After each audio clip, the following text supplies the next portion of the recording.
Selamat petang, salam sejahtera. Terima kasih karena bersama dengan saya di Nazalin Unity Channel. Isu yang paling hangat di media sosial berkaitan politik dan isu semasa hari ini ialah apabila dilaporkan kononnya akaun pribadi Hamzah Zainuddin bersama dengan keluarga beliau telah dibekukan berkaitan dengan beberapa isu. Sebelum kita teruskan ulasan dan pembongkaran pada petang ini, jangan lupa tekan butang subscribe. Kena tekan butang subscribe itu percuma dan share video ini. Saudara-saudara sekalian, hari ini tular di media sosial menulis LHDN Base sambut kabar akaun Bank Hamzah keluarga dibeku. Saudara-saudara sekalian, komentar sinis LHDN Base beserta tanda pagar menyebut kabar pembekuan akaun Bank Setiausaha Agung Bersatu Datuk Seri Hamzah Zainuddin oleh LHDN Lembaga Hasil Dalam Negeri Malaysia kini yang memetik sumber melaporkan akaun Ketua Pembangkang di Dewan Rakyat itu beserta ahli keluarganya itu dibekukan bermula semalam. Sehingga mula timbul dalam desas-desus ramai bertanya, adakah dengan ini Hamzah Zainuddin akan diminta untuk letak jawatan? Adakah Hamzah Zainuddin akan digantikan daripada menjadi Ketua Pembangkang di Dewan Rakyat? Itu persoalan yang ditimbulkan oleh netizen kerana mereka kata kalau selama ini walaupun pun suka selalu marah orang letak jawatan, mereka kata bagaimana pula kalau mereka pemimpin-pemimpin itu pula di arah letak jawatan, kata mereka lagi.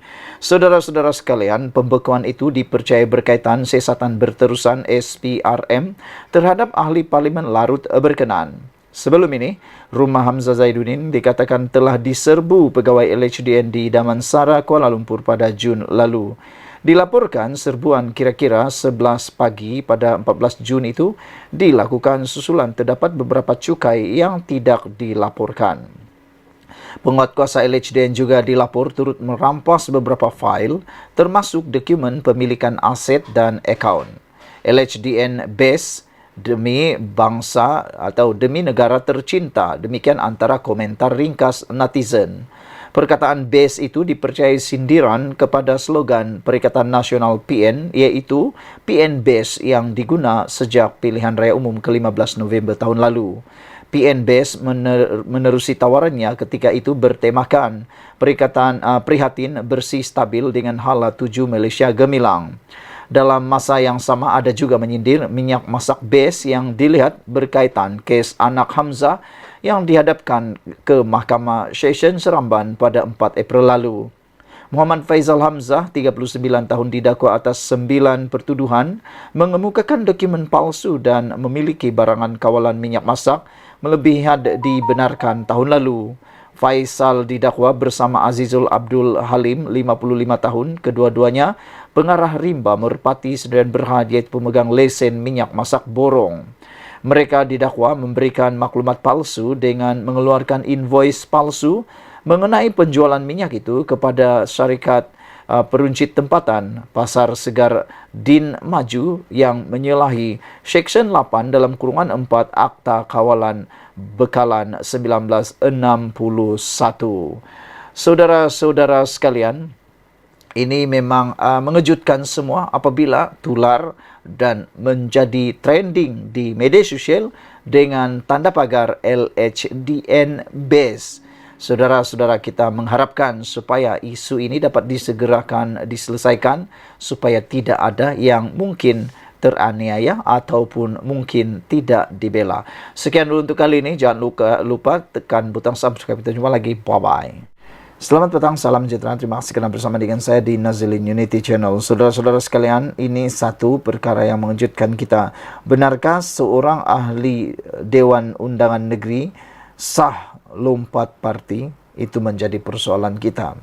Ini semua timbul daripada satu laporan di Malaysia kini bahawa Adun UMNO Melaka hadiri majlis pelancaran jentera PN. Tentunya perkara ini menarik perhatian kerana mana mungkin seorang pemimpin atau adun daripada UMNO mahu menghadiri majlis pelancaran jentera PN kecuali beliau memang nekat untuk menyokong dan sekaligus meninggalkan parti UMNO. Adun UMNO Melaka Muhammad Jailani Khamis dilaporkan hadir pada sebuah majlis berprofil tinggi Perikatan Nasional di Johor malam tadi. Acara itu bagi menandakan bermulanya kempen Perikatan Nasional bagi pilihan raya kecil PRK Simpang Jeram dan Pulai yang berlangsung pada 9 September ini.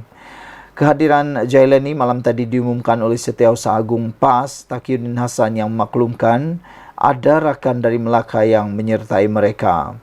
Menurut akhbar The Star, Jailani berkata dia hadir pada majlis itu bagi pihak Mufakat Nasional, sebuah NGO yang diterajui oleh bekas Setiausaha Agung BN Anwar Musa. Anwar Musa dipecat daripada UMNO pada 16 Disember tahun lalu kerana dakwa cuba menggugat UMNO. Susulan itu, dia mengasaskan Mufakat Nasional dan membawa masuk PAS bersama. Saya mewakili Anwar di sini kerana Mufakat Nasional berpegang teguh dengan kepercayaan kepada perpaduan ummah. Kebetulan semangat yang sama dikongsikan oleh Perikatan Nasional. Kami percaya perpaduan ini tidak akan mati dan kami tidak bermusuhan dengan mana-mana parti politik, katanya. Jailani berkata kehadirannya pada majlis itu bukan bermakna dia akan meninggalkan UMNO. Bukan, kita cuma mau perpaduan ini diteruskan. Jika tidak melalui PAS, UMNO dan Bersatu, maka melalui Mufakat Nasional sebagai NGO, kata beliau.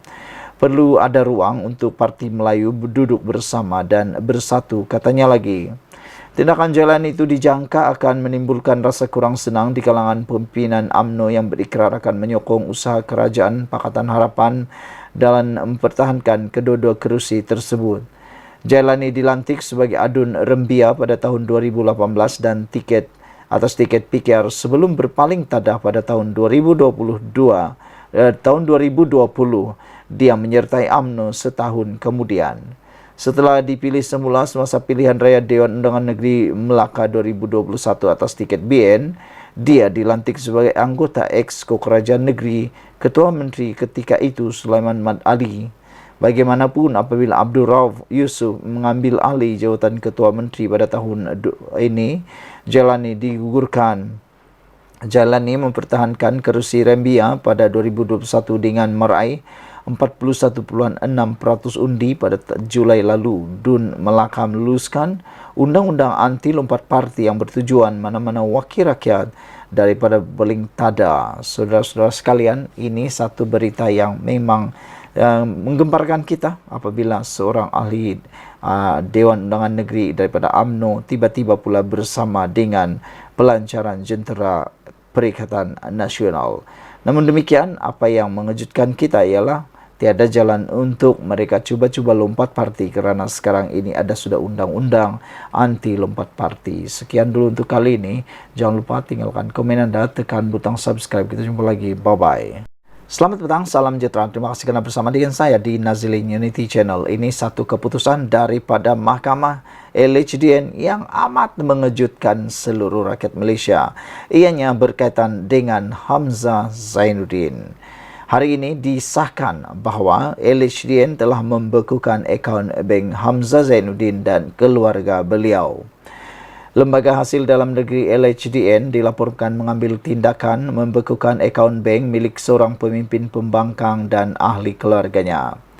Sumber yang tahu berkenan perkara itu mengesahkan kepada Malaysia Kini bahawa ahli politik tersebut ialah Setiausaha Agung Bersatu iaitu Hamzah Zainuddin. Sumber itu juga berkata akaunnya dibekukan bermula hari ini. Tindakan berkenaan dipercayai ada kaitan dengan siasatan berterusan SPRN terhadap ahli politik berkenaan. Malaysia Kini telah menghubungi Ketua Pesuruhjaya SPRM Azam Baki untuk mendapatkan maklum balasnya berkenaan perkara ini. Sasaran politik terdahulu hari ini The Star memetik sumber yang tidak didedahkan berkata, pembukaan akaun tersebut berlaku pada hari ini namun laporan itu tidak menyatakan nama ahli politik itu secara khusus. LHDN enggan mengulas lanjut mengenai perkara itu dan menjelaskan hanya pihak yang terlibat boleh mengesahkan pembekuan akaun berkenaan. Pun begitu, beberapa sumber yang rapat dengan pemimpin terbabit memberitahu The Star, tindakan yang diambil ke atas tokoh politik pembangkang berkenaan memang benar. Ya, ia berlaku, tetapi ahli politik berkenaan tidak terganggu dengan langkah tersebut, kata beliau. Saya pasti dia ada alternatif lain, sebab itu dia tidak bimbang mengenai pembekuan akaun tersebut, kata sumber itu. Sementara itu, Sinar Harian memetik sumber menyatakan ahli politik terbabit ialah Hamzah Zainuddin. Bukan sesuatu yang mengejutkan dan memang Hamzah menjadi sasaran politik, kata sumber tersebut. Pada Jun lalu, Malaysia kini melaporkan pegawai LHDN menyerbu kediaman Hamzah Zainuddin di Kuala Lumpur dan sejumlah fail serta dokumen berkaitan akaun dan pemilik asetnya dikatakan disita. Awal bulan ini, Hamzah yang juga Ketua Pembangkang Parlimen menghantar surat tuntutan kepada kerajaan dan Azam bagi menuduh mereka menyalahgunakan kuasa untuk mendakwanya atas kesalahan yang tidak dilakukan, kata laporan ini. Saudara-saudara sekalian, ini memang mengejutkan kita apabila akaun bank Hamzah Zainuddin dan keluarganya telah pun dibekukan. Ikuti terus ulasan selepas ini. Selamat pagi, salam sejahtera. Terima kasih kerana bersama dengan saya di Nazilin Unity Channel. Ini satu lagi pendedahan terkini di mahkamah dalam perbicaraan Rosmah Mansur melibatkan pengubahan wang haram. Pendakwaan berkata Rosmah tidak bekerja tapi terima sejumlah wang besar. Persoalan daripada pendakwaan ialah kenapa tak bekerja tapi menerima uang yang begitu besar. Pihak pendakwaan akan membuktikan bahawa Datin Seri Rosmah Mansur yang tidak bekerja telah menerima sejumlah besar wang ke dalam akaun semasanya di Affin Bank Berhad yang menggunakannya untuk membayar bil telefon dan kad kredit yang ditanggung olehnya dan ahli keluarga. Timbalan Pendakwa Raya Ahmad Akram Garib berkata, isteri Datuk Seri Najib Razak itu tidak mempunyai sumber bebas daripada sebarang pendapatan yang sah membuat pembayaran bil telefon dan kad kredit melalui cek yang ditandatanganinya. Pada setiap masa hingga pertuduhan di mahkamah, tertuduh tidak bekerja. Wang itu didepositkan ke dalam akaun bank semasa di Affin Bank Berhad. Jumlah wang yang didepositkan tidak setara dengan kemampuan tertuduh. Tertuduh menggunakan khidmat seorang individu iaitu Roslan Syari untuk membuat deposit ini bagi pihaknya. Roslan menjadi pengurus rumah kediaman Kompleks Sri Perdana di Putrajaya. Wang dalam deposit ini menjadi subjek pertuduhan pertama hingga ke-12 dalam kes ini, kata beliau dalam pernyataan pembukaannya pada hari pertama perbicaraan kes pengubahan wang haram yang dihadapi Rosmah di hadapan Hakim Mahkamah Tinggi K. Muniandi. Ahmad Akram berkata, wang berkenaan tidak pernah dimaklumkan kepada Lembaga Hasil Dalam Negeri LHDN seperti yang dikehendaki oleh undang-undang dan cukai pendapatan juga tidak pernah dibayar terhadap wang berkenaan. Oleh itu, Ahmad Akram berkata, pihak pendakwaan akan membuktikan bahawa ketika disoal siasat oleh pegawai SPRM, tertuduh telah membuat kenyataan palsu berhubung wang yang dimasukkan ke dalam akaunnya. Pihak pendakwaan akan mengemukakan sebagai sebahagian daripada kesnya penyataan yang direkodkan daripada tertuduh di bawah Seksyen 32 dalam kurungan 3 Akta Pencegahan Pengubahan Wang Haram, Pencegahan Pembiayaan Keganasan dan Hasil daripada Aktiviti Haram 2001. Adalah menjadi kes pendakwaan bahawa apabila keseluruhan keterangan dipertimbangkan secara menyeluruh, kelakuan tertuduh dalam semua keadaan kes itu secara adil menyokong kesimpulan yang tidak dapat ditolak bahawa deposit yang dipersoalkan adalah hasil daripada aktiviti yang menyalahi undang-undang yang bertentangan dengan Seksyen 4 dalam kurungan 1(1)(a).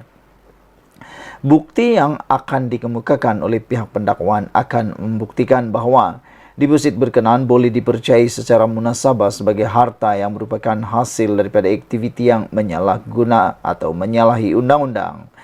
Seperti yang telah kami katakan, tertuduh tidak mengisytiharkan wang depositnya itu di LHDN seperti yang dikehendaki oleh undang-undang, kata Ahmad Akram.